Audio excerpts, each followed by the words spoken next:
June 15th, 1815. Brussels. 1,000 candles blazed in crystal chandeliers, casting their golden light across a ballroom transformed from a humble coach-house into a palace of dreams. The cream of the British Empire swirled across the polished floor. Duchesses draped in silken diamonds, generals resplendent in scarlet uniforms heavy with gold braid, young officers barely out of their teens dancing with beautiful women they would never see again. The air was thick with perfume, champagne, and the intoxicating sense that history was being made. The Duchess of Richmond's ball was the social event of the season, and everyone who mattered in aristocratic Europe had gathered to celebrate what they believed was the imminent triumph over Napoleon. The French Emperor had escaped from Elba, yes, but surely he would be crushed within weeks. The war was as good as won. Tonight was for dancing. Then, at precisely 11:30, a dusty messenger burst through the doors. The French had crossed the border. Napoleon was marching on Brussels with 120,000 men. The enemy was barely 70 kilometres away and closing fast. In the chaos that followed, officers tore themselves from the arms of their dancing partners, kissing wives and sweethearts goodbye before disappearing into the warm June night. Some did not even pause to change out of their evening dress. They would fight the next day in knee breeches and silk stockings, their dancing pumps splattered with Belgian mud and French blood. The Gordon Highlanders, who had been performing Scottish reels to the delight of the international guests just moments before, marched away to war with the sound of bagpipes echoing through the cobblestone streets. Within 72 hours, 11 of the guests at that glittering ball would lie dead on the fields of Quatre Bras and Waterloo. The Duke of Brunswick, who had waltzed with his daughter that evening, would fall leading a cavalry charge. Young Lord Hay, who had been making eyes at a Belgian countess, would be cut down by a French sabre. The elegant ballroom would become a symbol of the terrible fragility of happiness, the way joy can transform into tragedy in the space of a single messenger's breath. The Duke of Wellington himself had been calmly eating supper when the first reports arrived. He continued to eat, his famous composure unshaken, while his mind raced through the implications. Later, he would call it the most famous ball in history. Poets would immortalize it, novelists would recreate it. Filmmakers would attempt to capture its terrible beauty for generations to come. But here is what almost no one remembers about that legendary evening. The woman who hosted it, Charlotte Lennox, Duchess of Richmond, was not merely any aristocrat. She was a member of one of England's most remarkable families, a dynasty whose blood traces directly to a scandalous love affair between a king and his French mistress, a family whose seat for over 3 centuries has been one of the most unusual and magnificent country houses in all of Britain. This is the story of Goodwood House. Set amid the rolling chalk hills of the South Downs in West Sussex, just 5 miles northeast of the ancient cathedral city of Chichester, Goodwood is not merely a grand English country house. It is a living monument to love, ambition, scandal, and survival. A palace built by the illegitimate descendants of royalty, expanded by architectural visionaries, nearly destroyed by 2 world wars and rescued from oblivion by sheer determination and entrepreneurial genius. Today, it sprawls across 4,900 hectares of some of England's most beautiful countryside, attracting over 800,000 visitors each year to its legendary motorsport events, its celebrated racecourse, and its magnificent state apartments filled with masterpieces by Canaletto, George Stubbs, and Anthony van Dyck. But to understand how Goodwood became what it is today, to truly grasp the extraordinary 300-year saga of this estate and the remarkable family who has called it home, we must travel back to a very different era. We must return to the glittering, dangerous, scandalous court of King Charles II, where a beautiful French noblewoman with dark eyes and a deceptively innocent face caught the eye of the merry monarch and changed the course of British aristocratic history forever. If you are new to this channel, please consider subscribing and pressing the notification bell. We explore the fascinating histories of Britain's greatest houses, their extraordinary inhabitants, and the secrets hidden within their ancient walls. And if you find this story as captivating as I do, leave a comment telling me which room at Goodwood you would most like to visit. Now, let us begin our journey. To understand Goodwood House, you must first understand the extraordinary circumstances that brought it into the possession of the Lennox family. And that story begins not in the peaceful Sussex countryside, but in the perfumed corridors of Versailles and the libertine court of Restoration England. The year was 1649. In a remote manor house called Kérouaille, perched on the windswept northwestern coast of Brittany, a girl was born into a family of ancient but impoverished nobility. Her name was Louise Renée de Kérouaille, a name that would one day be spoken with reverence in the palaces of Europe and with bitter contempt in the taverns of London. Her family could trace their lineage back through centuries of Breton knights and noble lords, their coat of arms proudly displayed in crumbling chateaux across the region. But generations of poor investments, political miscalculations, and simple bad luck had left them with little more than their pride, their bloodline, and the fading memory of former glory. Louise was beautiful from childhood. Contemporary accounts describe her as having what John Evelyn, the famous diarist, called a childish, simple and baby face. Soft features, dark, luminous eyes, a delicate porcelain complexion, and a manner that combined French sophistication with an appearance of innocent vulnerability that men found irresistible. But that innocent appearance concealed a sharp political intelligence and an iron determination to escape the genteel poverty into which she had been born.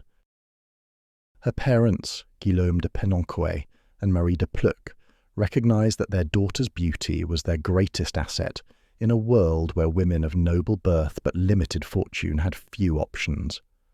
Unable to provide a dowry substantial enough to secure an advantageous marriage, they did what many aristocratic families of limited means did in 17th century France. They placed their daughter in the household of a royal figure, hoping she might catch the eye of someone powerful enough to transform their family's fortunes. That royal figure was Henrietta Anne Stuart, Duchess of Orléans, known to those who loved her simply as Minette, and Minette was no ordinary princess.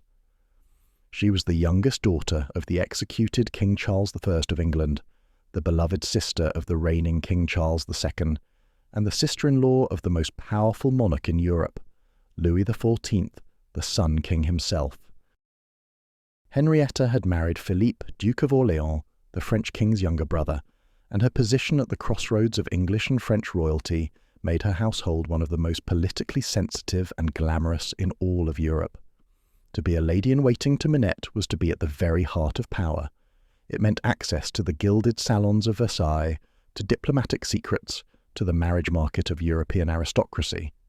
For a beautiful young woman with ambition and intelligence, it was the opportunity of a lifetime. Louise seized it with both hands. In 1670, an event occurred that would change her destiny forever. Minette was dispatched by Louis XIV on a diplomatic mission of the utmost delicacy.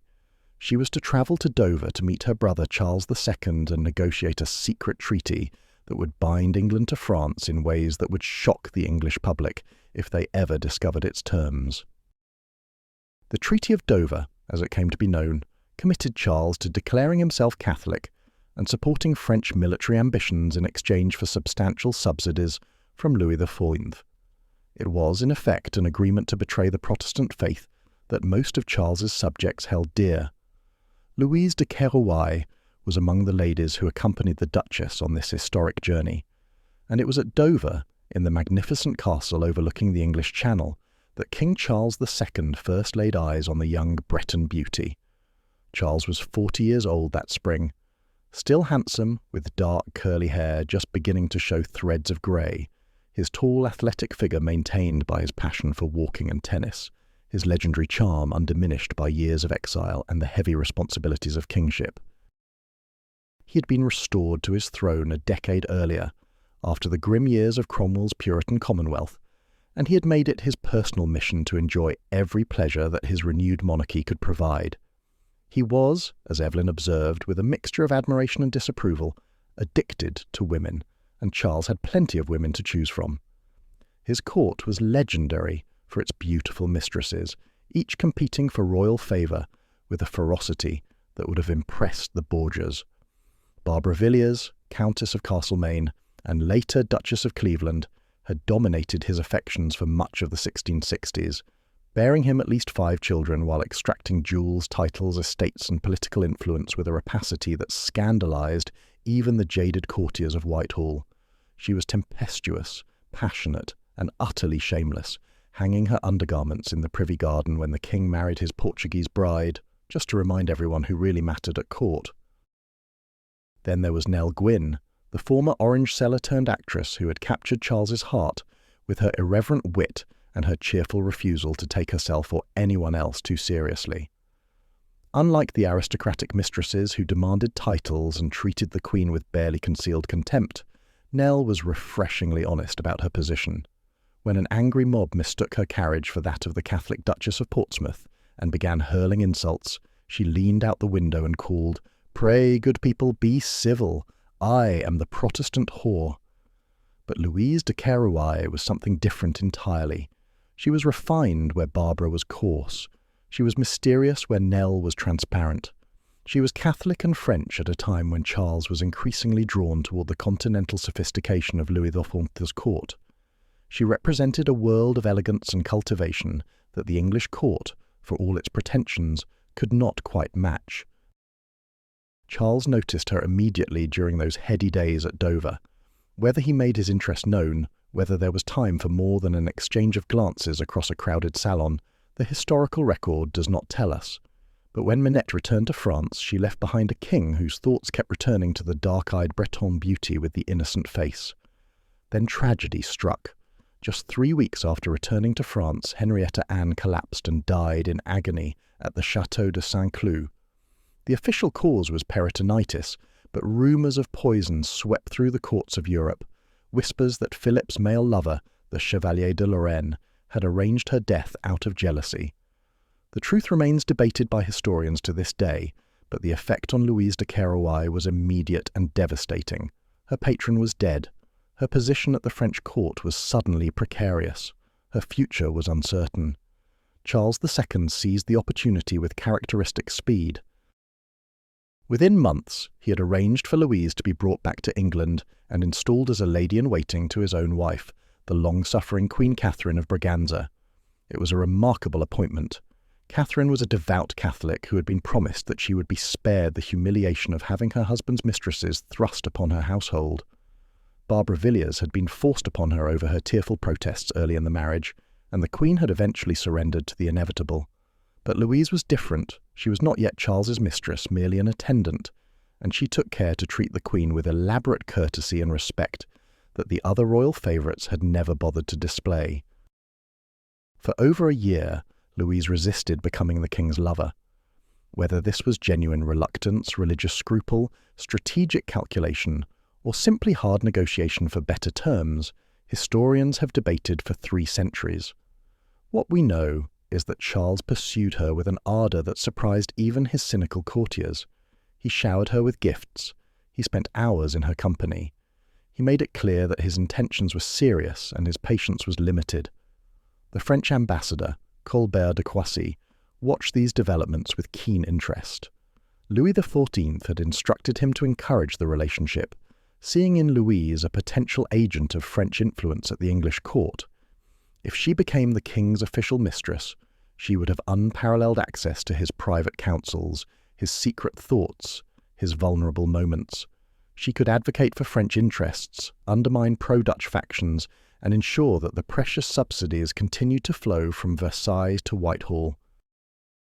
In October 1671, the siege ended.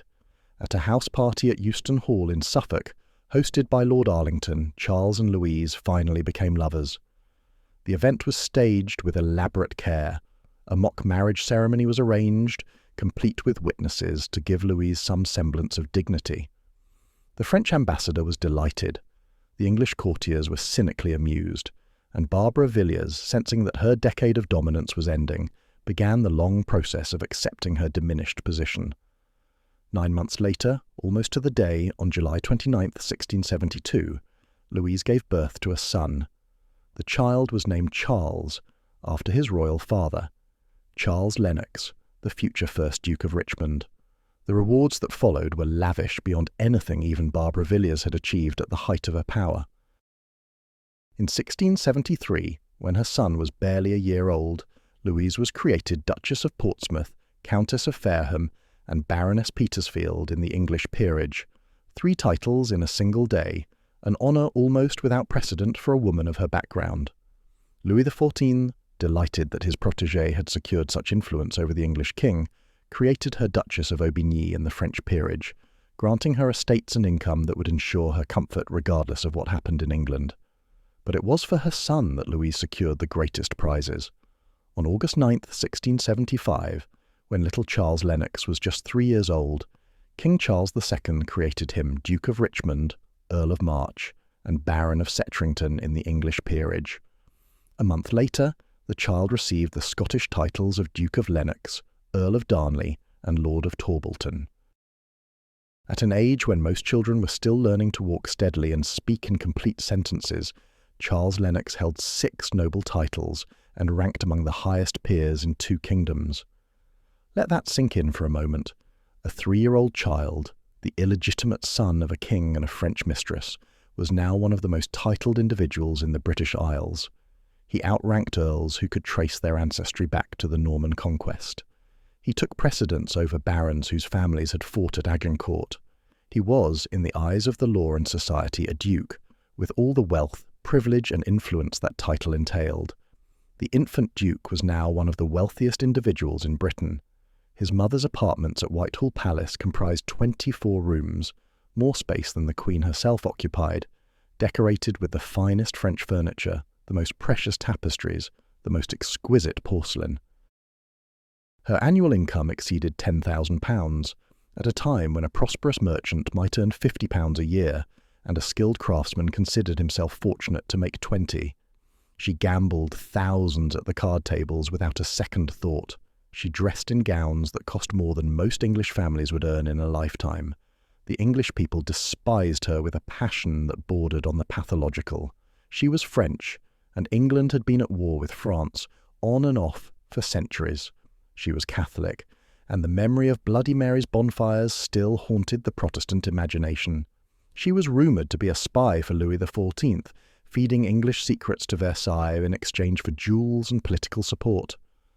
Pamphlets circulated accusing her of every crime from treason to witchcraft, depicting her as a serpent in the bosom of the English court. Nell Gwynn, with her characteristic wit, gave Louise the nickname Squintabella, a cruel reference to a slight cast in one of the Duchess's eyes. When her coach was attacked by a mob that mistook her for Portsmouth, Nell's famous response, "I am the Protestant whore," drew a sharp distinction between herself and her Catholic rival. The implication was clear. Nell might be a sinner, but at least she was an English sinner. Louise was something far worse. But Charles II protected her with a devotion that lasted until his final breath. Whatever his political calculations, whatever the diplomatic advantages of keeping a French mistress, there is abundant evidence that he genuinely loved her. His letters to her are tender, playful, affectionate, in a way that suggests real emotional connection rather than mere political convenience. He called her Fubbs, an Old English word meaning chubby or plump, referring to her soft, rounded figure, and the name stuck as a term of endearment. He even commissioned a royal yacht called the HMY Fubbs in her honour, launched in 1682. When the king lay dying on February 6, 1685, his last coherent words to his brother James, who would succeed him as James II, were a plea for the women he had loved. "Be well to Portsmouth," he whispered, "and let not poor Nelly starve." Even in death, even as he was secretly received into the Catholic Church by a priest who had been smuggled into his bedchamber, Charles thought of Louise first. The young Duke of Richmond was 13 years old when his father died. He had grown up surrounded by extraordinary privilege, educated among princes and the children of the great nobility, accustomed to the deference and luxury that came with his unprecedented collection of titles.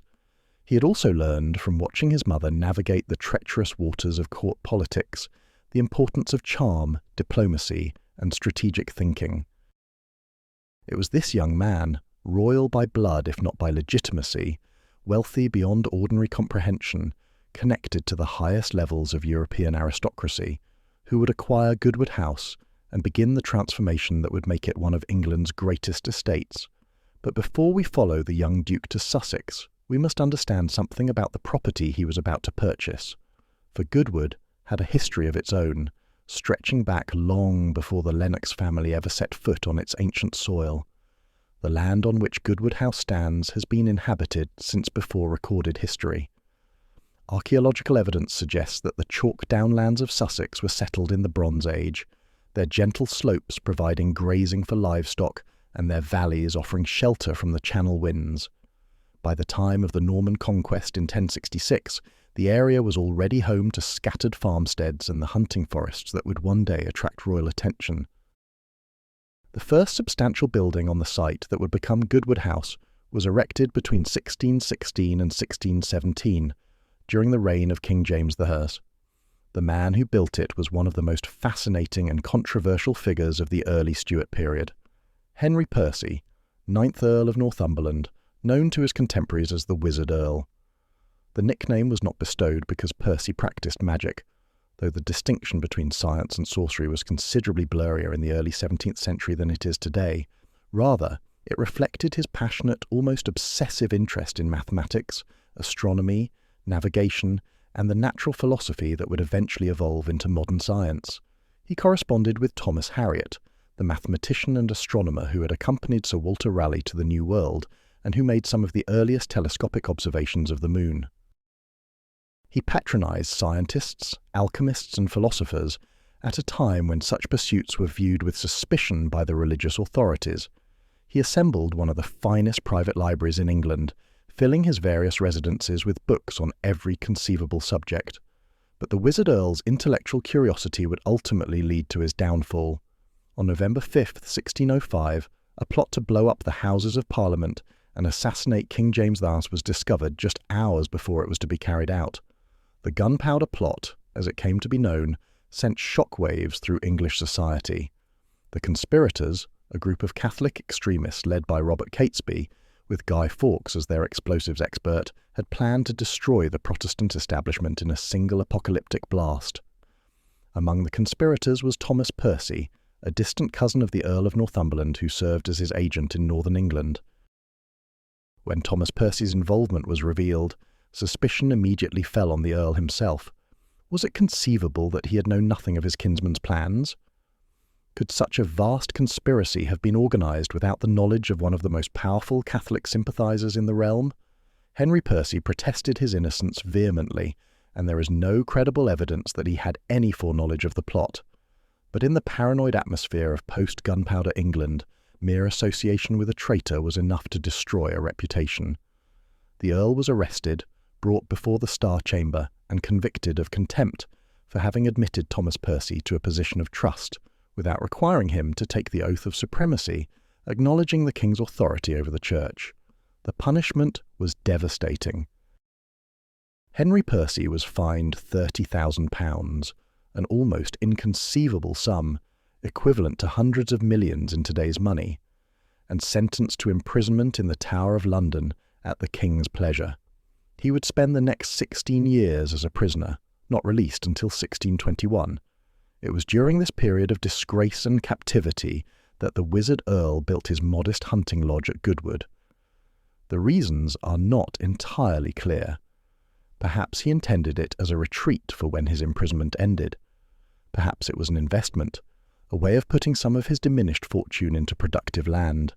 Perhaps it was simply the result of earlier plans, set in motion before his arrest and completed while he languished in the Tower.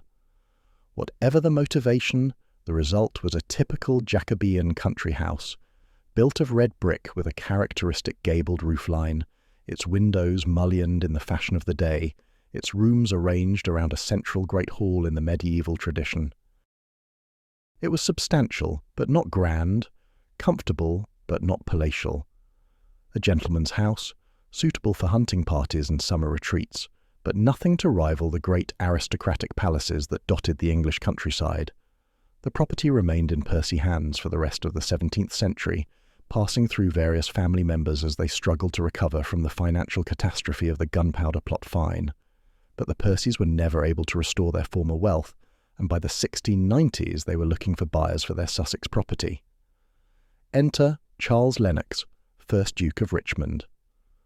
The young Duke was 25 years old in 1697 when he acquired Goodwood for approximately £4,100, a reasonable sum for a comfortable country house with accompanying parkland, but hardly a princely estate. His reasons for purchasing the property were thoroughly practical and entirely in keeping with his aristocratic lifestyle. Richmond was passionate about hunting. Specifically, he was devoted to riding with the Charlton Hunt, one of the oldest and most fashionable fox hunts in all of England. The Charlton Hunt met in the village of Charlton, just a few miles from Goodwood, and had attracted aristocratic sportsmen for generations. The thrill of the chase, the camaraderie of the hunting field, the display of horsemanship and courage, these were the pleasures that defined a gentleman's life in late Stuart England. For a man of Richmond's wealth and social position, owning a convenient base for hunting expeditions was not merely a luxury but a social necessity. The Duke did not plan to make Goodwood his primary residence. His main seat was Richmond House in London, a grand townhouse on the banks of the Thames near Whitehall, from which he could participate in the political and social life of the capital. Goodwood was simply a place to stay during the hunting season, a comfortable lodge where he could entertain friends and pursue the sport he loved without the inconvenience of long journeys back to London. But fate, as it so often does with great houses, had other plans for Goodwood. Charles Lennox, 1st Duke of Richmond, lived a life that combined royal privilege with genuine accomplishment. He was not merely an ornamental aristocrat, content to live off his titles and his mother's accumulated wealth.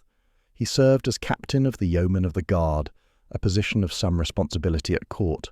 He was a patron of cricket at a time when the sport was just emerging from rural folk game into fashionable entertainment for gentlemen.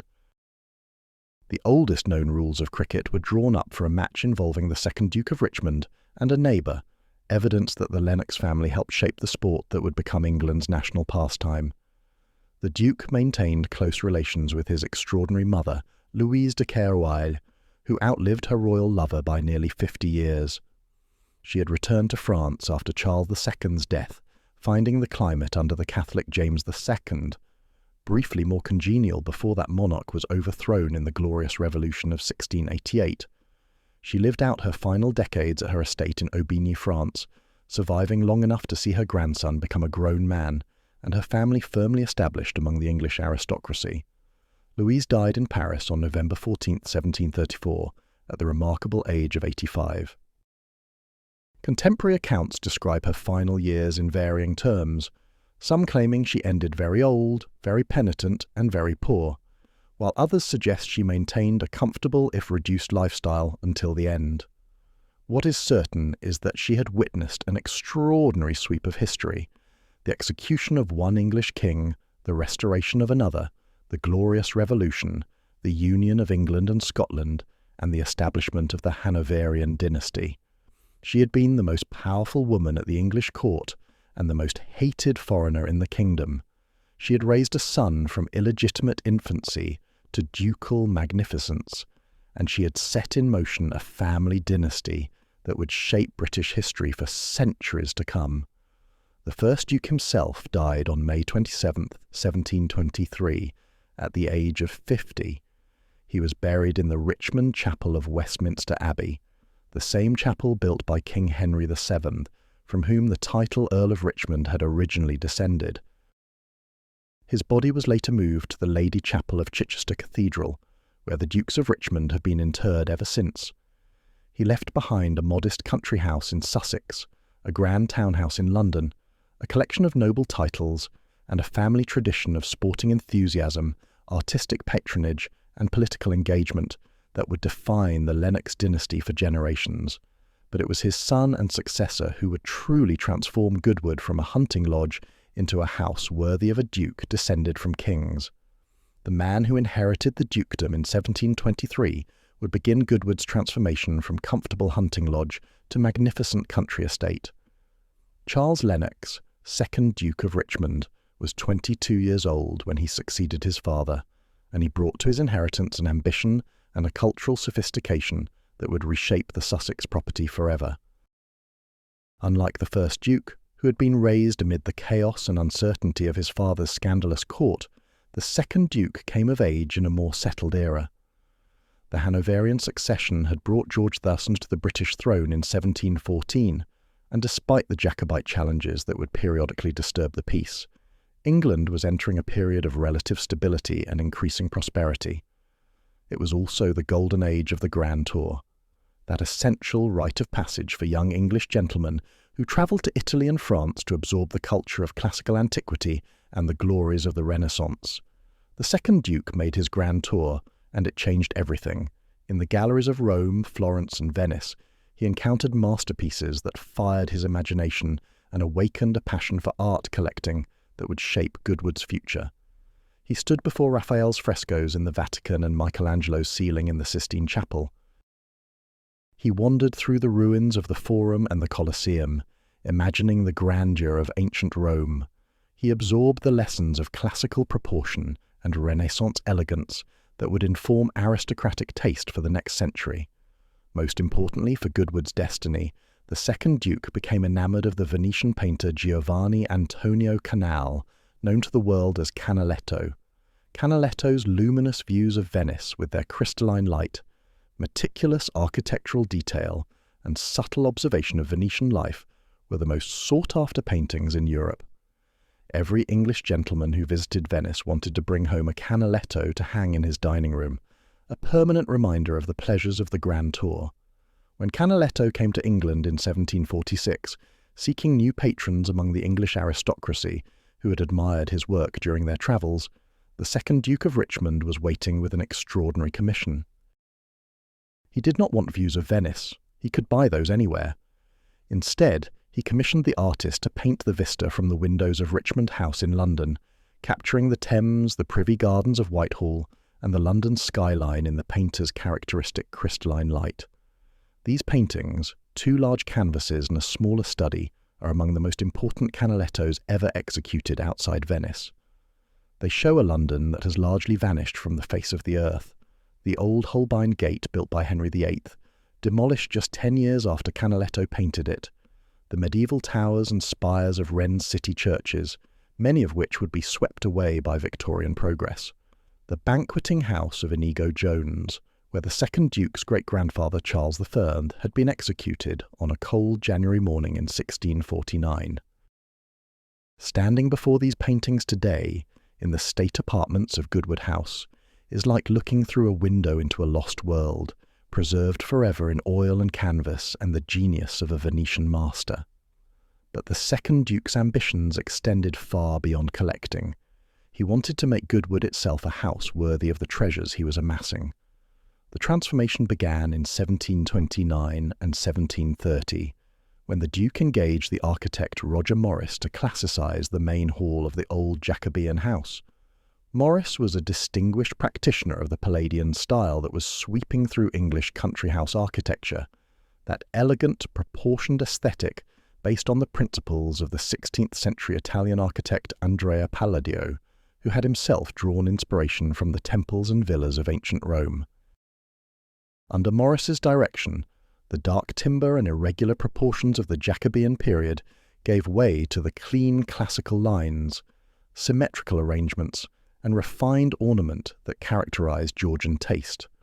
It was the first step in a century-long building campaign that would reshape Goodwood entirely. The second Duke also added a banqueting house on the estate, an ornamental building used for entertaining after hunts and during summer parties. This elegant structure, perched on a hillside overlooking the Sussex countryside, became known as one of the finest rooms in England, according to the contemporary observer George Vertue. From its windows, guests could gaze across miles of rolling downland to the distant glitter of the English Channel, sipping wine and congratulating themselves on their good fortune to be among the elect. But perhaps the most remarkable creation of the second Duke's era was the Shell House, a small garden building whose interior walls were entirely covered with an intricate mosaic of seashells, arranged in elaborate patterns of flowers, garlands, and abstract designs. The Duchess of Richmond and her daughters spent years on this project, working with shells collected from around the world. Sailors returning from voyages to the Caribbean, the Pacific, and the Indian Ocean contributed exotic specimens to the growing collection. The result is a fantastical grotto that survives to this day, its walls encrusted with thousands upon thousands of shells in every colour and texture imaginable, a testament to Georgian taste for the curious, the ornamental, and the labour-intensive. The second Duke also began the transformation of Goodwood's landscape. He planted avenues of lime, chestnut, and ash trees, beginning the creation of the parkland that visitors admire today. He laid out walks and rides through the estate, designed to showcase the natural beauty of the Sussex Downs while providing pleasant exercise for his guests.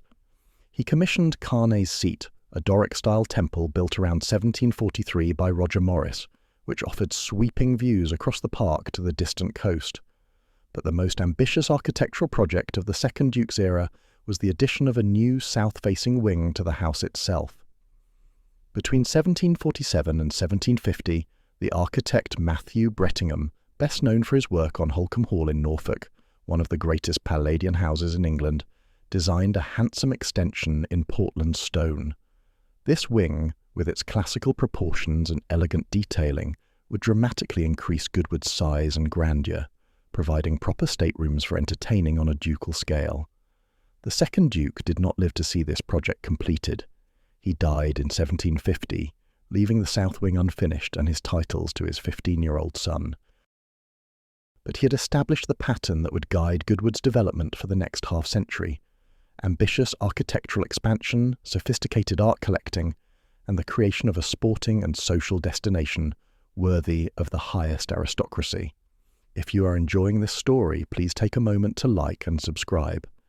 Your support helps us continue exploring the fascinating histories of Britain's greatest houses. And now, let us turn to the most remarkable Duke in Goodwood's history, the man they called the Radical Duke. The man who inherited Goodwood in 1750 would prove to be the most extraordinary member of the Lennox family. A military hero, a diplomatic power broker, an architectural visionary, the greatest patron of sporting art in British history, and one of the most controversial politicians of his generation. His contemporaries called him the Radical Duke, and the name was well deserved. Charles Lennox, 3rd Duke of Richmond, was born on February 22, 1735 in Westminster. His father had ensured he received an excellent education, first at Westminster School, one of England's most prestigious institutions, and then travelling on the continent with his tutor, the distinguished Dutch biologist Abraham Tremblay. Tremblay was famous for his experiments on the freshwater polyp hydra, which demonstrated that the creature could regenerate itself after being cut into pieces, a discovery that revolutionized contemporary understanding of biology and made him one of the most celebrated scientists in Europe. To have such a man as tutor was an extraordinary privilege, and the young Charles absorbed lessons in scientific method and rational inquiry that would shape his thinking for the rest of his life. The Duke also studied at the University of Leiden in the Netherlands, one of the most progressive and intellectually distinguished institutions in Europe. Leiden was a centre of Enlightenment thought, where the works of Locke and Newton were studied alongside the classics, and where young men learned to question, received wisdom, and think for themselves. By the time Charles Lennox inherited the dukedom at 15, he was already one of the best-educated young men in England. But the third Duke was not content to be merely a scholarly aristocrat. He joined the army in 1752 at the age of 17 and rose swiftly through the ranks with a combination of genuine military ability and the social connections that came with his exalted birth. He served in the 7 Years' War, that global conflict between Britain and France that reshaped the balance of power on 4 continents. In August 1758, the Duke participated in the daring raid on Cherbourg, a British amphibious assault on the French naval base that destroyed shipping, fortifications, and military supplies. The following year, he served as aide-de-camp to Prince Frederick of Brunswick at the Battle of Minden, one of the most important British victories of the war. At Minden, a combined British and German force defeated the French army in a day-long battle that demonstrated the superiority of disciplined infantry over cavalry charges. The young Duke distinguished himself in the fighting, earning praise from his superiors and the respect of his fellow officers. By the age of 26, Charles Lennox had been promoted to Major General, an extraordinary achievement for any officer and a testament to his genuine abilities as well as his social position. He had seen combat, commanded men in battle, and proven himself under fire. These experiences would shape his political views for decades to come, giving him a soldier's perspective on the costs and consequences of war. When the 7 Years' War ended in 1763, the Duke turned his attention to politics. He became associated with the Rockingham Whigs, a faction of liberal politicians who would dominate British government for much of the late 18th century. The Rockingham Whigs believed in constitutional limits on royal power, religious toleration, commercial prosperity, and a cautious approach to foreign entanglements. Their leaders included some of the most brilliant political minds of the age: Edmund Burke, the great philosopher of conservatism who would later become Richmond's intellectual adversary; Charles James Fox, the charismatic orator and champion of liberty; and the Marquis of Rockingham himself, twice Prime Minister and advocate of reconciliation with the American colonies. In 1765, the third Duke received a remarkable appointment: British Ambassador Extraordinary to the Court of Louis XV in Paris. It was an extraordinary posting for a man of 30, and one that would have profound consequences for Goodwood House. Paris in 1765 was the cultural capital of the Western world. Versailles dazzled visitors with its scale and splendour. The salons of the French aristocracy glittered with wit, beauty, and intellectual sophistication. The finest craftsmen in Europe produced furniture, porcelain, tapestries, and decorative objects of unparalleled quality. For a young duke with unlimited funds and cultivated taste, it was paradise. And Charles Lennox shopped. He purchased Gobelins tapestries of extraordinary quality, part of a set that Louis XV had originally commissioned for the Château de Marly, the king's retreat from the formality of Versailles. These immense woven hangings, depicting pastoral scenes with mythological figures amid elaborate floral borders, were among the finest products of the most prestigious tapestry workshop in the world. Each tapestry had taken years to produce, requiring the labour of dozens of skilled weavers, working with hundreds of different coloured threads. To possess such treasures was to possess works of art that rivaled paintings in their beauty, and far exceeded them in their investment of human skill and labour. When these tapestries arrived at Goodwood, an entire room had to be built to display them. The tapestry drawing room, as it is now called, became one of the finest examples of French decorative art in any English country house. It would later serve as the setting for more Privy Council meetings than any other private residence in the 20th century. Councils convened during the reigns of Edward VII, George V, and Elizabeth II, at which the most important decisions of the British state were made amid the woven splendours of 18th century France. But the tapestries were just the beginning. The third Duke also became England's greatest patron of Sèvres porcelain, the incomparable products of the French royal factory that had achieved a perfection of form and decoration unmatched anywhere in Europe. Unlike other English collectors who acquired their Sèvres second-hand at the time of the French Revolution or in the 19th century, the Duke commissioned his set directly from the factory in 1765 while he was in Paris. He played an active role in choosing the decoration, specifying the colours, patterns, and gilding that would adorn each piece. The result was a service unique in England, porcelain created specifically for Goodwood by the greatest ceramic artists in the world, at the height of the factory's brilliance. He purchased furniture by the latest and greatest of the expert Parisian cabinet makers. Elaborate pieces in the Rococo style, inlaid with precious woods and mounted with gilt bronze, representing the pinnacle of European craftsmanship.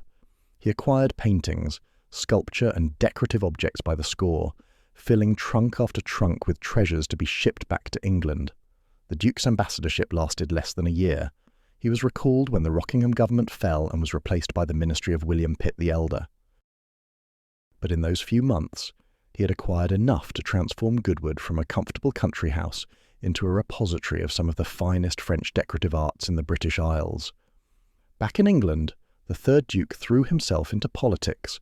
With characteristic energy and an increasingly radical bent, he became a fierce critic of British policy toward the American colonies, arguing that the colonists' grievances were legitimate and that attempting to suppress them by military force would be both unjust and futile. At a time when most of the English aristocracy viewed the Americans as ungrateful rebels who deserved to be crushed, Richmond stood almost alone in the House of Lords, arguing for conciliation and eventually for recognition of American independence. His speeches were remarkable for their prescience. The Americans, he argued, were fighting for the same liberties that Englishmen had won in the glorious Revolution of 1688.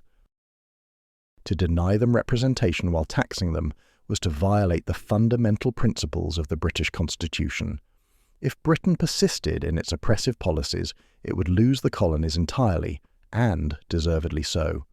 On June 3, 1780, the Duke introduced the most radical reform bill ever proposed in the British Parliament. His plan called for annual elections, universal manhood suffrage, and the creation of 558 equally populous electoral districts. These ideas were more than a century ahead of their time. Britain would not achieve universal manhood suffrage until 1918, and equal electoral districts remain a contested goal to this day.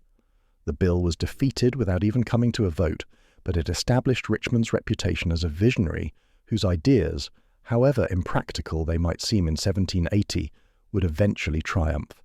His radicalism extended beyond parliamentary reform. The Duke believed passionately in education and the improvement of society through rational inquiry. In 1758, he had opened an artists' academy at Richmond House in London, providing young painters and sculptors with the opportunity to study casts of classical sculpture and develop their skills under expert guidance. This was years before the establishment of the Royal Academy, and Richmond's academy trained a generation of artists who would shape British art for decades to come. Throughout all these public achievements, the Duke never neglected Goodwood. Indeed, his years as ambassador and politician only intensified his commitment to making the Sussex estate a fitting monument to his family and his taste. He commissioned Sir William Chambers, the architect of Somerset House in London and designer of the famous pagoda at Kew Gardens, to complete the south wing that his father had begun and to design a magnificent stable block for the estate. Chambers was one of the most distinguished architects in England, a man who had studied in Rome and Paris, who had travelled to China and written influential books on Eastern architecture, who understood both the classical traditions of Europe and the exotic possibilities of Asian design. Under his direction, the stables at Goodwood became far more than a functional building. With their elegant cupola, their classical proportions, and their careful detailing, they were a work of architecture in their own right. A building that announced, to anyone approaching the estate, that the owner was a man of wealth, taste, and serious intention. But the Duke's greatest architectural contribution came later, when he turned to James Wyatt to design a north wing that would balance the southern extension. Wyatt was one of the most important British architects of the late 18th century, a man who had burst onto the London scene in 1770 with his design for the Pantheon on Oxford Street, a spectacular assembly room modelled on the Hagia Sophia in Istanbul that made him an overnight celebrity. Wyatt went on to design major country houses across England, working in both the classical and Gothic styles with equal facility. His interiors at Heveningham Hall in Suffolk are among his most significant designs, but his most famous work was Fonthill Abbey, the extraordinary Gothic extravaganza he created for the eccentric millionaire William Beckford in the Wiltshire countryside. For Goodwood, Wyatt designed a north wing in his characteristic neoclassical manner, elegant, refined, sophisticated. He also designed kennels for the Duke's beloved foxhounds, completing them in 1787. These kennels were so luxurious that contemporaries called them the most magnificent doghouse in the world. They featured heated floors to keep the hounds comfortable in winter, running water for drinking and cleaning, and accommodation for the huntsmen who cared for the pack. The building was more elegant than many human dwellings, a testament to the Duke's commitment to his hunting and his willingness to spend lavishly on the things he loved. It was during Wyatt's work that a legend emerged about Goodwood's ultimate design. According to some accounts, the intention was to rebuild the house as a unique octagonal structure, with 8 wings radiating from a central saloon like the spokes of a wheel. Only 3 of the 8 sides were ever completed, giving the house its distinctive and somewhat asymmetrical appearance today. Whether this octagonal plan was ever seriously intended remains unproven.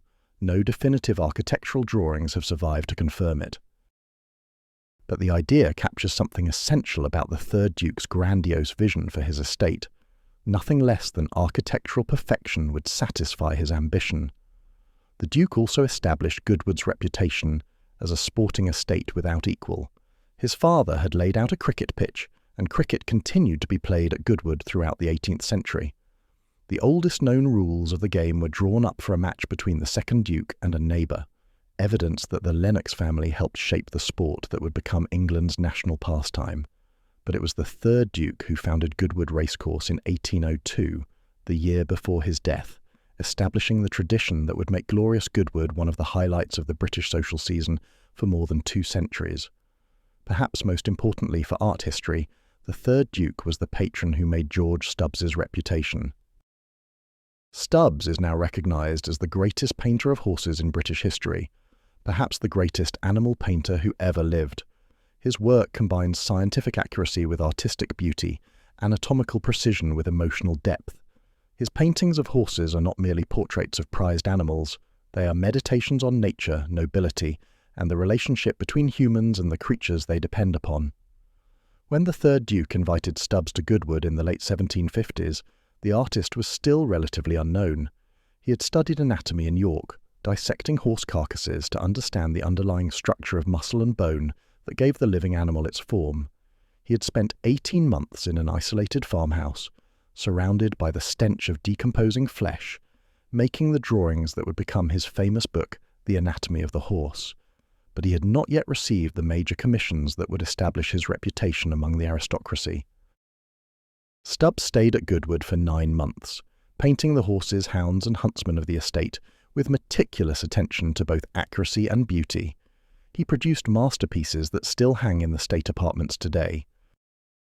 The Charlton Hunt shows the Duke and his brother Lord George Lennox on horseback, surrounded by the hounds and huntsmen of the revived Charlton Hunt. The Duke sits tall in the saddle, his blue hunting coat bright against the Sussex landscape, while the hounds mill about the horse's legs and the huntsmen wait for the signal to begin. It is a portrait of aristocratic leisure at its most refined, the ancient sport of kings practised by men who believed themselves born to rule. Racehorses exercising at Goodwood captures the yellow and scarlet ducal livery that is still used on the racecourse today. The jockeys wear frock coats in these bright colours, exercising their mounts on the Sussex downs, while grooms and trainers watch from the side. In the background, the spire of Chichester Cathedral rises against the sky, and the Isle of Wight is visible on the distant horizon. It is a painting of astonishing beauty and documentary precision, preserving forever a moment in the life of an 18th century racing stable. The Duke also commissioned a painting of a lion and lioness, an allusion to the menagerie that his father had kept at Goodwood, which had housed exotic creatures including live lions. Tunnels beneath the house had once been filled with exotic animals to surprise and delight female guests, allowing the men to display their bravery by handling the dangerous creatures. It was a bizarre form of entertainment that speaks to the Georgian aristocracy's endless appetite for novelty and spectacle. During his time at Goodwood, Stubbs also began the anatomical studies that would result in his famous book The Anatomy of the Horse, published in 1766. This work revolutionized the understanding of equine form, providing artists and veterinarians alike with accurate information about the structure beneath the skin. The Duke's patronage, in other words, helped launch one of the most important artistic and scientific careers of the 18th century. Tragically, the third Duke's marriage to Lady Mary Bruce produced no legitimate children. The couple had wed on April 1, 1757 in London, but despite nearly 50 years of marriage, they never had a child who survived. The Duke had an illegitimate daughter, Henrietta Leclerc, by his French mistress, whom he acknowledged and provided for generously. Henrietta grew up at Goodwood, treated as a member of the family, and would later inherit a life interest in West Levant Park and other lands on the estate.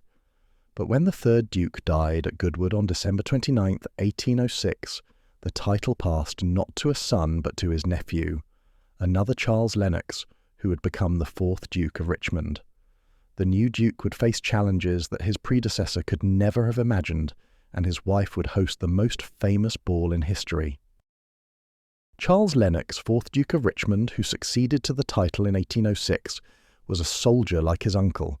He had served in the British Army with distinction, reaching the rank of Lieutenant General, and was known throughout the service for his bravery, his determination, and his somewhat fiery temper. He had fought in the Netherlands during the Revolutionary Wars, and had served in various commands across the expanding British Empire, but his most lasting contribution to history was made not by himself but by his wife, Charlotte Gordon, the remarkable woman who would host the most famous ball in the annals of European aristocracy. Charlotte Gordon was the daughter of Alexander Gordon, 4th Duke of Gordon, a Scottish nobleman whose family seat, Gordon Castle, was one of the greatest houses in the Highlands. The Gordons were one of the most powerful clans in Scotland, with a history stretching back to the Middle Ages and a tradition of military service to the crown that had earned them lands, titles, and influence beyond most aristocratic families. Charlotte inherited her family's energy, ambition, and social flair. She was a born hostess, a woman who understood instinctively how to create memorable occasions that would be talked about for years afterward. After the Napoleonic Wars reached a pause with Napoleon's first abdication and exile to Elba in 1814, the 4th Duke was appointed to command a reserve force protecting Brussels. The Belgian capital had become a fashionable destination for British aristocrats seeking continental sophistication at bargain prices. The cost of living in Brussels was substantially lower than in London, and the city offered theatres, balls, and social life without the crushing expense of maintaining a grand establishment in England. The Duke and Duchess rented a house on the Rue de la Blanchisserie, establishing themselves in considerable style. They entertained constantly, hosting dinners, receptions, and dances for the British officers and aristocrats who had flocked to Brussels. The Duchess's parties became famous throughout the city. Everyone who mattered wanted an invitation to Richmond House. When Napoleon escaped from Elba in March 1815 and resumed his position as Emperor of France, the Duke's reserve force became suddenly relevant. Allied armies under the Duke of Wellington and the Prussian Marshal Blucher gathered in Belgium, preparing for the campaign that would determine the fate of Europe. The greatest military confrontation in modern history was about to unfold, and Brussels found itself at the centre of events. The Duchess of Richmond, undeterred by the military situation, asked Wellington whether she might proceed with her planned ball. She had been preparing for weeks, sending out invitations, arranging decorations, planning menus. To cancel now would be an admission of fear, a surrender to the threat that Napoleon represented.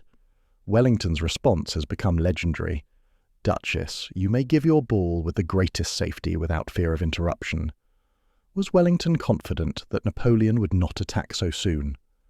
Was he using the ball as a deliberate deception, a way to convince French spies that the Allies were unaware of the impending assault? Was he simply unable to resist a good party? Historians have debated his motives for 2 centuries.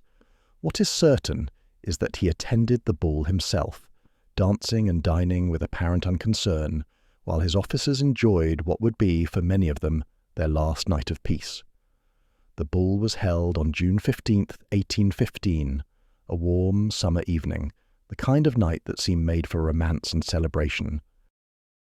The venue was not the main rooms of the Richmond residence, but a coach house that had been converted into a ballroom for the occasion.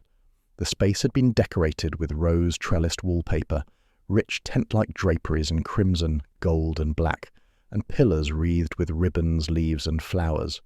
It was not the grandest ballroom in Brussels, but it had a certain intimacy, a sense of occasion that larger spaces often lack. The guests began arriving around 10 o'clock. They included princes, ambassadors, generals, and the cream of Brussels society, the Duke of Brunswick, commander of the Black Brunswickers, a corps of German volunteers who wore death's head badges and all-black uniforms in memory of their country's defeat by Napoleon, came with his son and heir. The Prince of Orange, future King William II of the Netherlands, attended in his resplendent uniform. British officers of every rank, from generals to ensigns, arrived in their scarlet coats, ready to dance the night away. The Duchess had arranged for the Gordon Highlanders to perform Scottish reels, thinking it would interest the foreign guests to see this example of martial Scottish culture. The pipes skirled, the drums rattled, and the Highlanders danced with fierce precision, their kilts swirling as they moved through the ancient patterns.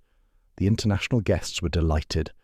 Years later, Lady Georgiana Lennox, the Duchess's daughter, would recall, "I well remember the Gordon Highlanders dancing reels at the ball. My mother thought it would interest foreigners to see them, which it did. I remember hearing that some of the poor men who danced in our house died at Waterloo. The ball was in full swing when the first dispatches arrived. The news was disturbing. The French had crossed the border into Belgium. Napoleon was on the move. But the reports were incomplete, contradictory, confusing. Wellington absorbed the information calmly, continuing to dance as if nothing were amiss. Then, around 11 o'clock, more definitive intelligence arrived. The Prince of Orange brought word that the French had attacked the Prussian outposts with overwhelming force. Napoleon's main army was advancing rapidly toward Brussels, its vanguard already threatening the vital crossroads at Quatre Bras. Wellington's famous composure finally cracked, just slightly. He whispered to the Duke of Richmond, asking if he had a good map. The Duke led him to his private study, away from the swirling crowds and the music of the orchestra. There, with the door closed against prying ears, Wellington surveyed the military situation on a map spread across the Duke's desk.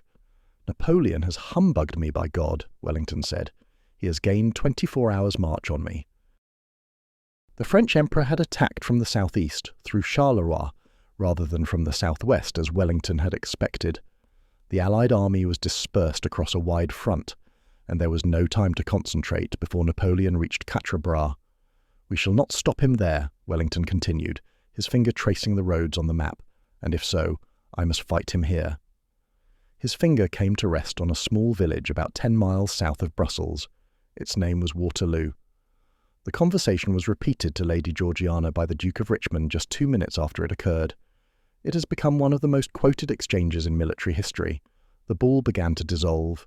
Officers received their orders and slipped away, some not even pausing to say goodbye to their dancing partners. Mothers wept as sons announced they must leave immediately. Wives clung to husbands who might never return. Young women who had been flirting with handsome officers just moments before found themselves saying farewell to men they would never see alive again. Some officers had no time to change out of their evening dress. They went directly from the ballroom to the battlefield, fighting in knee breeches and silk stockings, their dancing pumps quickly destroyed by the mud and chaos of combat. The Duchess of Richmond, watching her guests disappear into the warm June night, could not have imagined the carnage that awaited them. The Battle of Quatre Bras was fought the next day, June 16th. It was a brutal, bloody affair, with the British and their Dutch-Belgian allies barely holding their ground against French attacks. The Duke of Brunswick was killed leading a cavalry charge, fulfilling the death's head symbolism of his uniform with terrible literalness. His son, who had danced at the ball the night before, became Duke at the age of 20 in the midst of battle. 2 days later, on June 18th, came Waterloo itself, the decisive defeat that ended Napoleon's power forever. The battle lasted from late morning until nightfall, with the French launching attack after attack against the Allied line, while Wellington waited desperately for the Prussians to arrive. When Blucher's army finally appeared on the French right flank in the late afternoon, the battle turned. Napoleon's final gamble, a massive assault by his Imperial Guard against the centre of Wellington's line, was repulsed with catastrophic losses. By nightfall, the French army was in full retreat, and Napoleon's empire was finished. 11 of the Duchess of Richmond's guests were killed in those 3 days of fighting. Lieutenant General Sir Thomas Picton, the highest-ranking British officer to die at Waterloo, had attended the ball. So had Lord Hay, the young heir to the Marquess of Tweeddale, who was cut down by a French sabre at Quatre Bras. So had Sir Alexander Gordon, Wellington's aide-de-camp, who died of wounds received at Waterloo in the arms of his commander. The famous ball has inspired countless novels, paintings and films in the 2 centuries since it occurred. Lord Byron immortalised it in Childe Harold's Pilgrimage, his famous verses capturing the terrible contrast between the glamour of the evening and the horror that followed. There was a sound of revelry by night, and Belgium's capital had gathered then, her beauty and her chivalry, and bright, the lamps shone o'er fair women and brave men. William Makepeace Thackeray used the ball as a pivotal scene in Vanity Fair, his great satire of English society. The 1935 film Becky Sharp, the first full-length feature ever shot in 3-strip Technicolor, made the ball its central set-piece. Julian Fellowes' novel Belgravia, adapted for television in 2020, opens with the famous evening. And what of the Duke and Duchess of Richmond? The war left them financially strained. The expenses of maintaining a grand household in Brussels, combined with the debts that had accumulated during the Third Duke's ambitious building projects, forced them to make difficult decisions about Goodwood's future. After Waterloo, the Duke of Wellington gave his friend Richmond a remarkable gift: Napoleon's campaign chair, captured from the French baggage train after the battle. That chair remains at Goodwood today. The current Duke, Charles Gordon Lennox, the 11th Duke of Richmond, sits on it when working at his desk in his study, a daily reminder of the family's connection to one of the most dramatic moments in European history. The 4th Duke and Duchess eventually returned to England, but their financial situation required them to live more modestly than their predecessors. They mothballed much of Goodwood, closing rooms and reducing staff. The great building projects of the 18th century gave way to careful management and gradual retrenchment. It was a pattern that would repeat itself in the family's history. Grand ambition followed by financial strain, expansion followed by the struggle to maintain what had been built. The 19th century brought new challenges and new opportunities to Goodwood. The 5th Duke, who inherited in 1819, faced a title and estate burdened with debt. But fortune smiled on him in an unexpected way. Through inheritance from another branch of his family, he came into possession of a substantial additional fortune that allowed him to stabilize Goodwood's finances. The estate recovered, and the Duke was able to maintain the house and grounds in the style appropriate to his rank. Under the 5th Duke, Glorious Goodwood, the annual race meeting that the 3rd Duke had established in 1802, became one of the highlights of the English social calendar. The racecourse, set high on the Sussex Downs with views across miles of rolling countryside to the distant Channel, was widely considered the most beautiful in England. The July meeting attracted the cream of aristocratic society, who came not just for the racing, but for the house parties, the balls, and the endless round of social engagements that surrounded the sport. The course became famous for its informality as well as its beauty. Unlike Ascot, where strict dress codes and royal protocol created an atmosphere of stiff formality, Goodwood encouraged a more relaxed approach. Ladies wore their finest summer dresses rather than elaborate formal gowns. Gentlemen appeared in light suits rather than morning coats. It was, observers noted, a genuine holiday atmosphere rather than a mere display of social climbing. The 5th Duke also oversaw significant changes to the house itself. The Victorian era brought new ideas about comfort, privacy, and domestic arrangement that made the sprawling state apartments of the 18th century seem outdated. Bedrooms were subdivided to provide private bathrooms. Service corridors were added to allow servants to move through the house without disturbing the family. Modern heating and lighting systems were installed to make the ancient building more comfortable for year-round habitation. The 6th Duke, who inherited in 1860, continued the tradition of improvement while adding new dimensions to Goodwood's sporting facilities. In 1876, he was created Duke of Gordon in the peerage of the United Kingdom, an additional dukedom that recognised his descent from the ancient Gordon family of Scotland through his grandmother, Charlotte Gordon, the famous hostess of the Waterloo Ball. The Dukes of Richmond have held 3 dukedoms ever since: Richmond, Lennox and Gordon. They are among the most titled families in Britain, outranked only by the royal family itself. In 1901, the 6th Duke laid out the Goodwood golf course on the downs above the house, designed by the legendary James Braid. Golf joined racing, cricket and hunting as activities that drew visitors to Goodwood, making the estate a comprehensive sporting destination. The course wound across the chalk downlands, offering players not just challenging holes but spectacular views across the Sussex countryside. It became, like everything else at Goodwood, a blend of athletic challenge and aesthetic pleasure. The 7th Duke, who succeeded in 1903, was a close acquaintance of King Edward VII. The king visited Goodwood frequently during the Edwardian era, enjoying the racing and the Duke's legendary house parties. These were golden years for the English aristocracy, years of unimaginable wealth, elaborate social rituals, and confident assumption that the British Empire would endure forever. It was during one of these visits that Edward VII made a gesture that would define Goodwood's character for generations. The king had grown tired of the formal morning suits that etiquette demanded at racecourses, At Goodwood, he announced, gentlemen might wear linen suits and Panama hats, a relaxed, almost holiday style that was unthinkable at Ascot or Epsom. The Goodwood dress code, or rather the lack of one, became part of the meeting's charm. To this day, glorious Goodwood retains its reputation for casual elegance, a celebration of summer rather than a display of social hierarchy. The 7th Duke presided over the last great flowering of aristocratic Goodwood.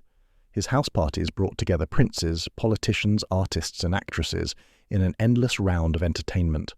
The mornings were for golf or riding, the afternoons were for racing, the evenings were for elaborate dinners, dancing and flirtation. It was a world of privilege and pleasure that seemed, to those who enjoyed it, as permanent as the Sussex Downs themselves. But storm clouds were gathering. In August 1914, the guns of August shattered the peace of Europe.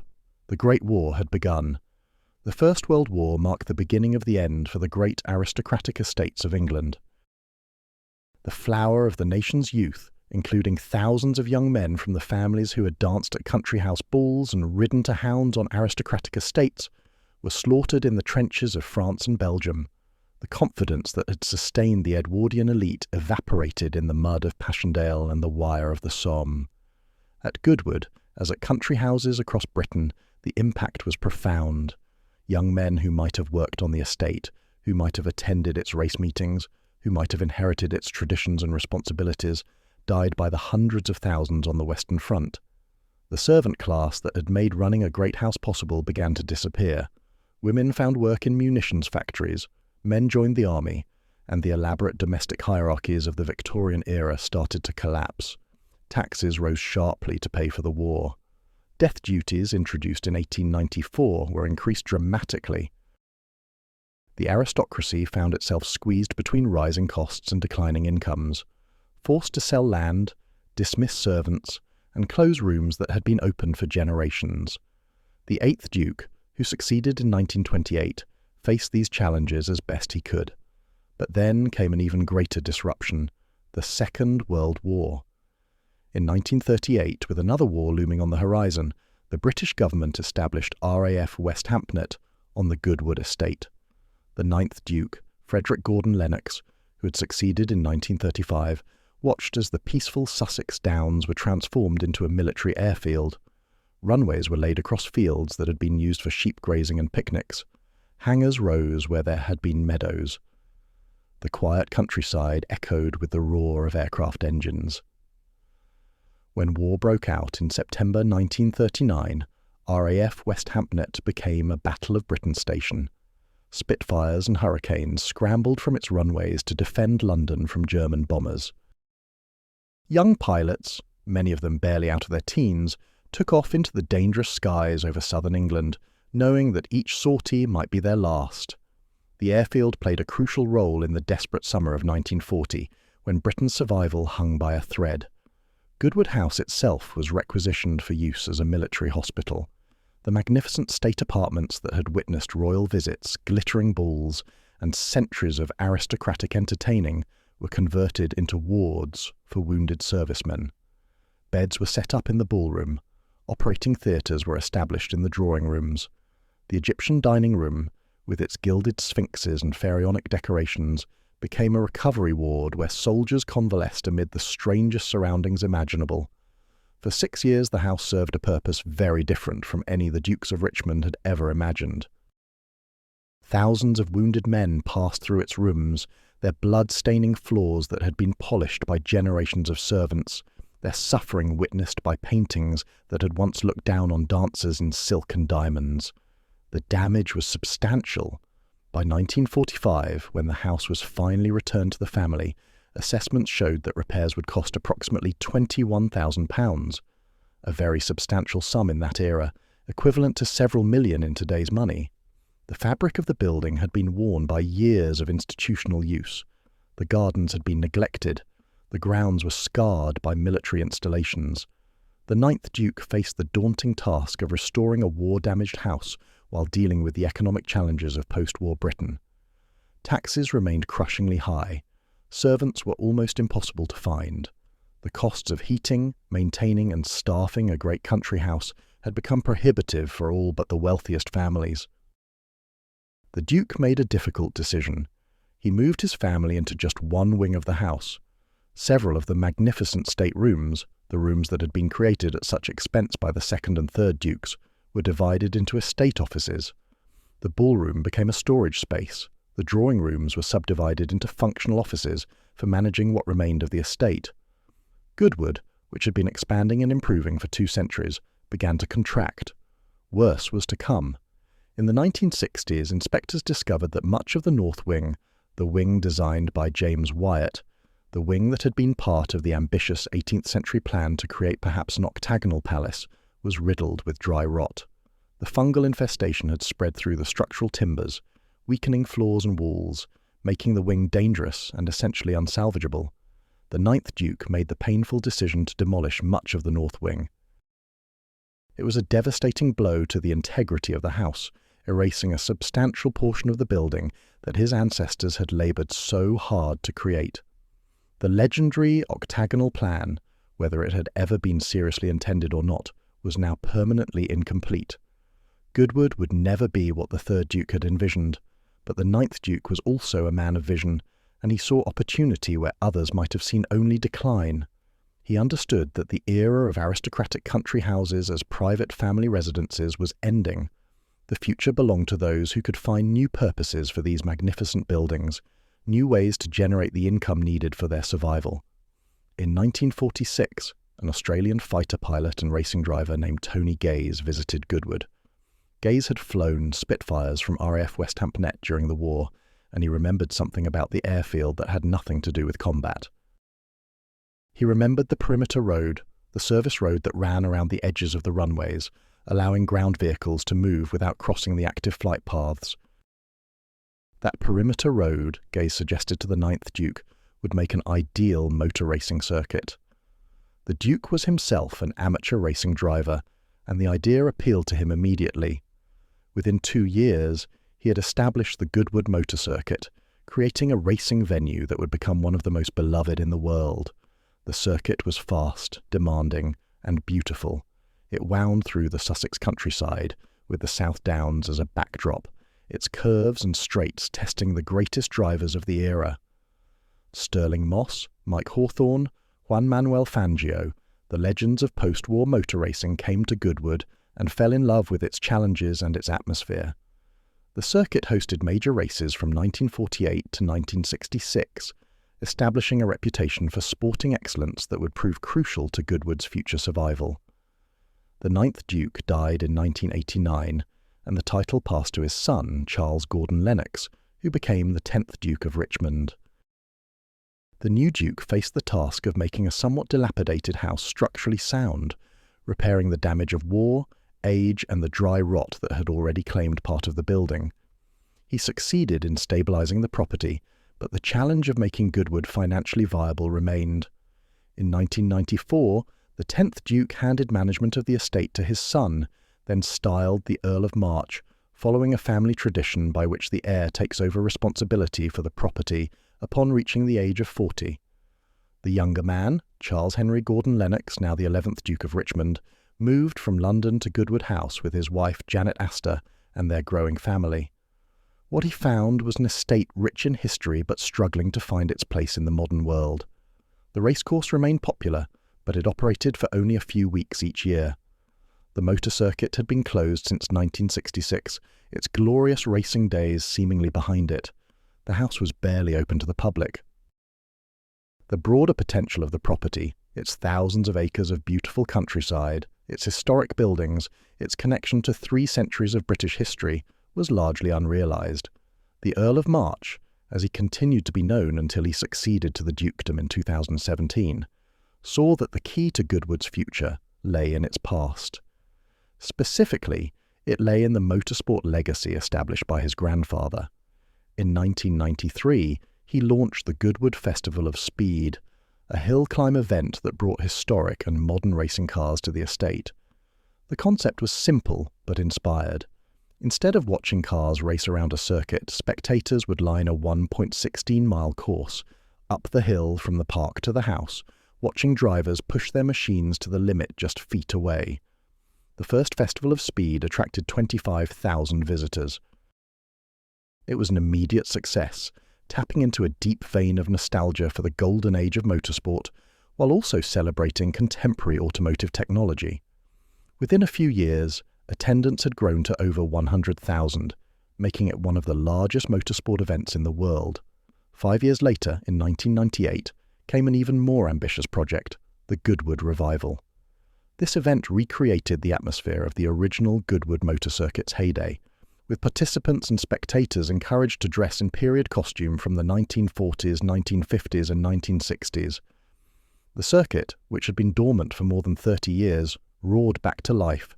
Historic racing cars that had competed at Goodwood in its glory days returned to the track. The paddock filled with vintage vehicles, period-dressed mechanics, and enthusiasts who had transformed themselves into perfect replicas of mid-century racing fans. The revival became the only event in the world dedicated entirely to historic motor racing. It attracted participants and spectators from around the globe, drawn by the unique combination of competitive racing, nostalgic atmosphere, and Goodwood's incomparable setting. The event was not merely a motor race, it was an immersive experience, a journey back in time to an era when racing drivers were knights in armour and their machines were steeds of steel and fire. The Earl of March also oversaw a comprehensive restoration of Goodwood House itself. The state apartments, which had been altered and subdivided during the Victorian era and damaged during their wartime use, were carefully researched and returned to their original Regency appearance. Rooms that had been boarded over or converted to other uses were reopened and restored. The most dramatic rediscovery was the Egyptian dining room, one of the most remarkable interiors in any English country house. This extraordinary space had been designed by James Wyatt in 1802, inspired by the wave of Egyptomania that swept through Europe following Napoleon's Nile campaign. Its walls were decorated with gilded cartouches, sphinxes, birds and crocodiles. Its fireplace was flanked by Egyptian figures. Its candelabra, made by the royal goldsmiths Rundle and Bridge expressly for the room, featured stems formed of formalized male figures holding tablets inscribed with hieroglyphics, mounted upon bases supported by winged sphinxes. In 1906, King Edward VII, visiting Goodwood during one of his regular attendance at the races, had suggested that the Egyptian dining room was too exotic for contemporary taste. The room had been boarded over and essentially forgotten, hidden behind later alterations for more than 80 years. The Earl of March rediscovered the room during his restoration work and brought it back to its former glory. Today, visitors to Goodwood House can experience this fantastical space, a pharaonic fantasy created for a British duke in the shadow of the Napoleonic Wars. The 11th Duke, as he became upon his father's death in 2017, has expanded Goodwood's activities far beyond motorsport. The estate now operates over 25 businesses, including the racecourse, motor circuit, 2 golf courses, an aerodrome with flying school, a cricket ground, an organic farm of 1,600 hectares, a luxury hotel, and the members' clubhouse at the Kennels, James Wyatt's magnificent building, originally designed to house the 3rd Duke's foxhounds, now converted for human entertainment. Goodwood employs over 550 people and makes an estimated economic contribution of £323 million annually to its local economy. It attracts over 800,000 visitors each year, drawn by the racing, the motorsport, the history, and the incomparable beauty of the Sussex Downs. In 2005, the Duke played a key role in bringing Rolls-Royce motor cars to Goodwood. As a board member of the company, he was deeply involved in the decision to build their manufacturing plant and global headquarters on the estate. Today, Rolls-Royce employs over 2,000 people at Goodwood, producing the world's most prestigious automobiles in a facility designed by Sir Nicholas Grimshaw to sit harmoniously within the Sussex landscape. It is a remarkable conjunction, the most luxurious cars in the world, manufactured on an estate founded by the illegitimate son of a king and his French mistress. Most recently, in 2025, the Duke established the Goodwood Art Foundation, a not-for-profit organisation dedicated to contemporary art, environmental stewardship and education. The foundation operates across 70 acres of the estate, integrating outdoor sculpture with ancient woodland and newly planted gardens. The opening exhibition featured works by Dame Rachel Whitered, including her rarely seen photography and monumental sculptural pieces. The Art Foundation represents the Duke's commitment to making Goodwood relevant for future generations while honouring its past. He has described education as the pillar that most drives the foundation, a legacy inherited from his father, the 10th Duke, who established an education programme at Goodwood in the 1970s. Today, the foundation brings thousands of children to the estate each year, connecting them with the rural landscape and fostering an understanding of where their food comes from. What does a visitor to Goodwood House experience today? The approach is magnificent. A long drive winds through mature parkland, past ancient cedars of Lebanon, planted by the 2nd Duke in the 18th century, past grazing sheep and distant views of the South Downs rising against the Sussex sky.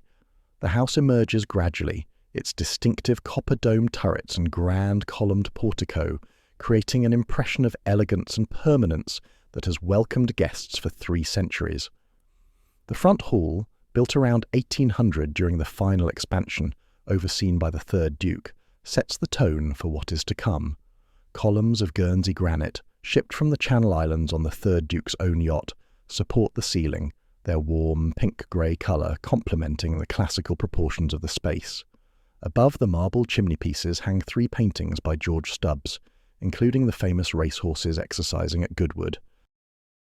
The yellow and scarlet livery worn by the jockeys in this painting is still used on the racecourse today, a continuity that spans more than 260 years and connects the modern glorious Goodwood to the racing traditions established by the 3rd Duke. The long hall of the old Jacobean house, the core of the original building constructed by the Wizard Earl in 1617, contains further treasures. Stubbs's lion and lioness hangs here, an allusion to the menagerie that the 2nd Duke kept at Goodwood, which housed exotic animals brought from distant corners of the world. There are also 2 of Canaletto's famous London views, rescued from Richmond House before its destruction by fire in 1791. These paintings, showing the Thames and the Privy Gardens of Whitehall as they appeared in 1747, are among the most important works by the Venetian master in any British collection. The tapestry drawing room displays the magnificent Gobelins tapestries acquired by the 3rd Duke during his ambassadorship in Paris. These immense woven hangings, which took years to produce, originally formed part of a set ordered by Louis XV for the Château de Marly. They depict pastoral scenes with mythological figures amid elaborate floral borders, their colours still vivid after 2.5 centuries. The room has been the setting for more Privy Council meetings than any other private residence in Britain. Councils convened during the reigns of Edward VII, George V and Elizabeth II, at which the most important decisions of the British state were made amid the woven splendours of 18th century France. The yellow drawing room is perhaps the finest example of Regency taste at Goodwood. Its walls are hung with bright yellow silk, a colour that was enormously fashionable in the early 19th century. Royal portraits by Romney, Ramsay and Mengs line the walls, their subjects including kings, queens, and the various members of the Lennox family who built and shaped the house.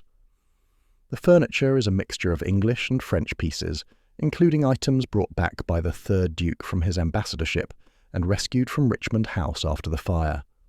The Egyptian dining room remains the most extraordinary space in the house. Its walls are decorated with gilded cartouches, sphinxes, birds and crocodiles, their gold leaf still gleaming after 2 centuries. The fireplace, flanked by Egyptian figures, creates a focal point of pharaonic splendour. The chairs, designed specifically for the room, incorporate Egyptian motifs into their backs and legs. Even the candelabra are Egyptian in inspiration, their stems formed of triads of formalised male figures holding tablets bearing hieroglyphics, mounted upon bases supported by winged sphinxes.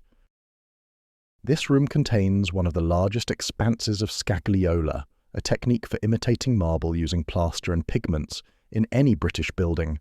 The walls shimmer with faux marble surfaces in colours that range from deep red to pale green, creating an atmosphere that is part temple, part tomb, entirely theatrical. The ballroom is the largest of the state rooms, its gold-gilt ceiling, vast windows, and intricate detailing, creating a space designed for celebration on the grandest scale. The arrangement of paintings on its walls was sketched by the 3rd Duke himself and has never been altered, a frozen moment of late 18th century taste preserved for over 2 centuries. The most prominent painting is a magnificent portrait of King Charles I and his family by Anthony van Dyck, the same composition that hangs at Buckingham Palace, a reminder of the Lennox family's descent from the Stuart monarchs. The music room, with its fine chimney-piece by William Kent, taken from the destroyed Richmond House in London, looks out onto the colonnade that connects the different wings of the house. The card room proudly displays the estate's most important china, including the Sèvres porcelain commissioned by the 3rd Duke from the French royal factory. The round room, set in one of the distinctive turrets that give Goodwood its unique silhouette, offers intimate spaces for conversation and contemplation. Throughout the house, the collection assembled over 3 centuries by successive Dukes of Richmond creates an atmosphere of accumulated culture that few private residences can match. There are paintings by Van Dyck, Canaletto, Stubbs, Reynolds and Romney. There is furniture by the greatest Parisian cabinet makers of the 18th century. There is porcelain, silver and decorative arts of the highest quality. And there is, everywhere, the sense of a family that has inhabited this place for 300 years, leaving their mark on every room, every view, every carefully tended acre. As we conclude our journey through Goodwood's extraordinary history, it is worth pausing to consider what this house means, not just to the Lennox family, but to all of us who find meaning in the preservation of beautiful things and the stories they embody. Goodwood began as a simple hunting lodge, built by a disgraced Earl in the early years of the 17th century. It was transformed into a ducal residence by the illegitimate grandson of a king, expanded by visionaries who commissioned the finest architects of their age, filled with masterpieces acquired during diplomatic missions and grand tours. It witnessed the golden age of aristocratic culture, survived 2 world wars, endured decline and near ruin, and was reborn through the vision of a family that refused to let their inheritance crumble into dust. The story of Goodwood is, in many ways, the story of Britain itself. It reflects the changing fortunes of the aristocracy, from the confident expansion of the Georgian era, through the golden twilight of Edwardian England to the near collapse of the post-war years. It embodies the English genius for continuity, the ability to preserve the best of the past while adapting to the demands of the present. But Goodwood is also something more than a historical artifact. It is a living enterprise, employing hundreds of people, attracting hundreds of thousands of visitors, contributing hundreds of millions of pounds to the economy of Sussex. It is a place where the past and the present coexist, where you can walk through rooms decorated in the 18th century and then watch 21st century racing cars hurtle up the hill climb at the Festival of Speed. The current Duke, Charles Gordon Lennox, 11th Duke of Richmond, represents the 11th generation of his family to call Goodwood home. He was born in 1955, educated at Eton, and might have lived a comfortable life of aristocratic leisure if he had chosen to do so. Instead, he left school at the earliest opportunity to pursue a career in film and photography, working for the legendary director Stanley Kubrick on Barry Lyndon, before establishing himself as a successful photographer in his own right. When he took over management of Goodwood in 1994, he brought to the task not just family tradition, but personal creativity and entrepreneurial vision. The Festival of Speed and the Goodwood Revival were his creations, born from his understanding of what made Goodwood special and his determination to share that specialness with the world. The restoration of the house, the establishment of the Art Foundation, the partnership with Rolls-Royce.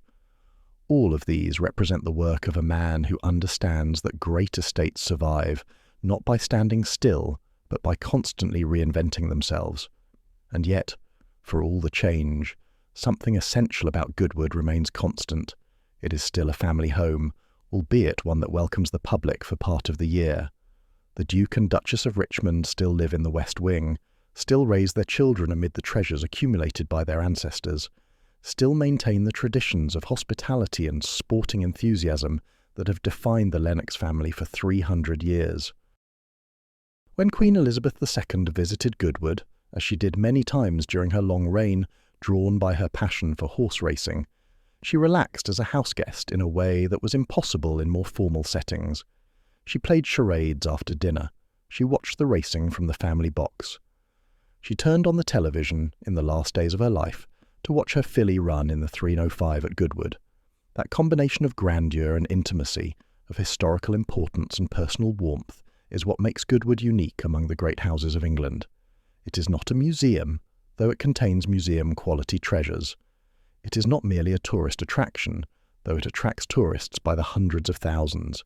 It is a living house, inhabited by a living family, continuing a tradition that stretches back to the scandalous love affair of a French beauty and a merry monarch. As you drive away from Goodwood, down the long drive through the parkland, past the cedars and the grazing sheep and the distant glimpse of the Channel, you carry with you something of what this place represents: the belief that beautiful things are worth preserving, the conviction that the past speaks to the present if we take the time to listen, the understanding that great families endure not through luck alone, but through constant adaptation, through vision, through the determination to hand on to future generations something more than they themselves inherited. Napoleon's campaign chair sits in the Duke's study, a trophy from the most famous ball in history. Canaletto's views of a vanished London hang in the long hall. Stubbs's horses still race across the Sussex downs, frozen in paint, but somehow eternally alive. And the descendants of Charles Lennox, the infant duke who was created a peer at the age of 3, the son of a king and his French mistress, still walk the rooms that their ancestors built, still tend the land that their family has owned for 3 centuries, still welcome guests to what may be, in its way, the most English of all English country houses. Thank you for joining me on this journey through the history of Goodwood House. If you enjoyed this video, please like, subscribe, and share it with friends who appreciate the stories of Britain's great houses. And please leave a comment telling me what aspect of Goodwood's history you found most fascinating. Was it the royal scandal that founded the dynasty, the famous ball on the eve of Waterloo, or the modern transformation that has made Goodwood one of the most successful estates in Britain? Until next time, this has been a journey through time, through scandal, through glory and decline and rebirth. This has been the story of Goodwood House,